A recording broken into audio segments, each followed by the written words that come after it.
Shunda Alloh taolo kulib aytadi: "Nimani san olmayapsizlar?"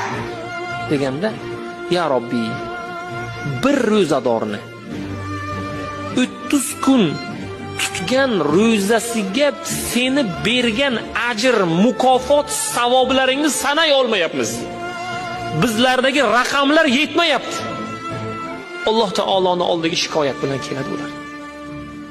Endi qarayapsizmi, payg'ambar sollallohu alayhi vasallam qad azallakum shahrun muborak. Sizlarni muborak oy qarshilab olyapti. Sizlarni ulug' oy qarshilab olyapti. Qanaqangi ulug' oy bu? Bizni tutgan ro'zamizga Alloh taolo qancha savob beradi buni?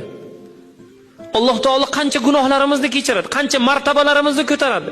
Qancha Alloh taolo Ramazonda bizga ulkan imkoniyat va yaxshiliklarni Alloh taoloni o'zi taqdir qiladi. Tasavvur qila olmaydi mu'min. Insonni tasavvuriga sig'maydi bu.